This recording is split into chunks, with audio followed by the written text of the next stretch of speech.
Good afternoon and welcome to Solent Sports News. It's 1 o'clock and I'm Jasper Shiner. Britain's most decorated Olympian is facing heavy allegations of cheating. Latest reports from the Digital Culture, Media and Sport Committee accuse Sir Bradley Wiggins and Team Sky General Manager Dave Brailsford of abusing an ethical loophole to use drugs for performance-enhancing methods instead of medical. Damien Collins, who chaired the inquiry, says there needs to be stricter regulations. What we're saying is there's a question about the ethics of the use of medicines within sport, and one of the recommendations we make in the report is to say, actually, this shouldn't be a matter of judgment. If there are medicines which don't need to be taken, where there are clear performance-enhancing benefits from them, then we think those medicines should be banned. Wiggins has taken to Twitter to deny the allegations, and speaking in December, Brailsford said he and his team have nothing to hide. There was no question whatsoever of trying to cover up. It was just simply what I was being told, and I was too hasty in relaying that information on. Southampton striker Manolo Gabbiadini has paid tribute to former teammate Davide Astori, who passed away at the weekend aged 31. The Fiorentina captain and Italy international was found dead in his hotel room after what the club described as a sudden illness. Gabbiadini posted a picture of him and Astori alongside Italian legend Gianluigi Buffon with the message, "Goodbye Davide, rest in peace." Southampton have fallen deeper into the mire after a goalless draw at home to fellow strugglers Stoke. The result means Saints are now only a point outside of the drop zone, but a win for Crystal Palace this evening would see them fall into the relegation places. Loud boos rang out around the ground at the final whistle, and fans leaving St Mary's were visibly fed up. Players have to take some responsibility, but the major responsibility lies upstairs, up there. Change your manager, change your tactics. If it's clearly broken, you know, the phrase is if it's not broke, don't fix it. But it is broken, fix it. Toxic club now, it is toxic. The atmosphere's toxic. The fans don't deserve this at all. We don't deserve it. The board seriously needs to sack him because Pellegrino is out of his depth here. He hasn't got a clue what he's doing anymore. Bournemouth manager Eddie Howe was frustrated that his side couldn't see out the game as they drew 1-1 with Leicester City. Riyad Mahrez curled home a sensational 25-yard free kick deep into injury time to cancel out Josh King's first half penalty.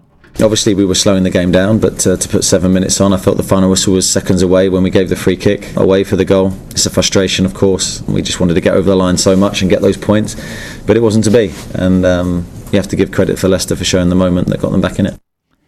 Whilst Premier League sides were able to take to the field at the weekend, for the rest of the Solent teams it was a no-go thanks to the snow. The region was covered by an Arctic storm that swept across the south coast.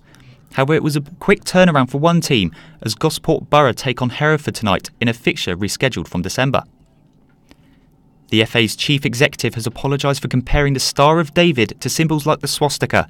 Martin Glenn was discussing Pep Guardiola's donning of a yellow ribbon in support of Catalonian independence. During talks, he stated symbols such as Star of David or a swastika were not wanted on shirts. The comparison drew heavy criticism from the Jewish Leadership Council, and Glenn apologised for any offence caused. In tennis, there's a new British men's number one for the first time since 2006. Kyle Edmund's run into the semi-finals of the Australian Open in January sees him rise to 24th in the world rankings. He overtakes Andy Murray, whose continuing absence through injury has seen the three-time Grand Slam champion drop to 29th. Formula One's final pre-season test in Barcelona gets underway on Tuesday. The 4-day meet will host the last on-track running for teams before the sport resumes in 2 weeks. The season-opening Australian Grand Prix is on the 23rd of March. And finally, Hampshire's Roger Black has paid his respect to one of Britain's greatest athletes. Sir Roger Bannister, the first man to run a 4-minute mile, passed away on Saturday, aged 88. Tributes have poured in from across the country from the likes of Sebastian Coe and Steve Cram. Black nearly quit athletics to study medicine at Southampton University, but recalls how a letter from Bannister convinced him to follow his dream. I wasn't sure what to do, whether to leave or try and do both. He was the only person I could think of who could advise me. So I actually wrote to him. I'd never met him before, and he wrote me a handwritten note back and actually said, you know, in my day, old chap, it was very different. You know, it's a bit more serious now. But he encouraged me to follow my heart. So just a rerun of our top story. Britain's most decorated Olympian is facing heavy allegations of cheating. Sir Bradley Wiggins and Team Sky General Manager Dave Brailsford have been accused of abusing an ethical loophole to use drugs for the performance-enhancing methods instead of medical. Damien Collins chaired the inquiry, said they need to have stricter regulations. There'll be more from us in an hour.